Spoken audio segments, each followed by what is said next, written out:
खासदार निशिकांत दुबेंनी मराठी माणसाविषयी केलेल्या वक्तव्याचा महाराष्ट्रातून समाचार घेतला गेला। त्यानंतर आता याच निशिकांत दुबेंनी शिवसेना उद्धव बाळासाहेब ठाकरे पक्षाच्या एका नेत्याविषयी ट्विट केले।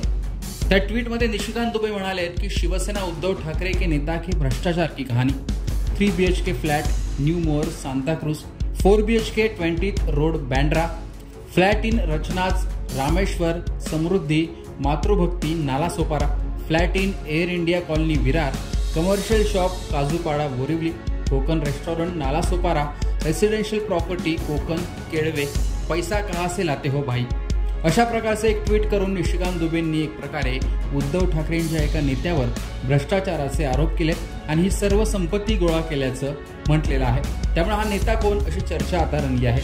निशिकांत दुबे हे भाजपचे झारखंडमधील खासदार आहेत। मराठी वादावर बोलताना त्यांनी मराठी माणसाला मारण्याची भाषा केली, शिवाय आमच्या पैशावर तुम्ही जगता असे निशिकांत दुबे म्हणाले।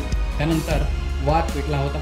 त्यावर बोलताना उद्धव ठाकरेंच्या संजय राऊतांपासून ते अनिल परब आदित्य ठाकरे यांनी त्यांचा चांगला समाचार घेतला होता। मात्र त्यानंतर आता निशिकांत दुबेंनी मोठा बॉम्ब टाकला आणि थेट काही संपत्तीची माहिती देताना त्याचा ठाकरेंच्या नेत्याशी संबंध जोडला आहे।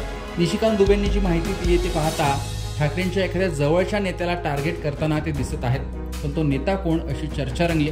ठाकरेंचे नेते अनिल परब यांनी आज निशिकांत दुबेंना थेट विधान परिषदेतून चॅलेंज दिले। ते काय म्हणालेत पहा।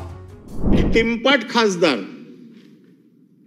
त्याने असं वक्तव्य केलंय की तुमच्यात हिम्मत असेल तर तुम्ही उत्तर भारतीयांना, मुस्लिमांना, यांना त्यांना मारून दाखवा, तुम्हाला तिथल्या तिथे उचलून आपटू।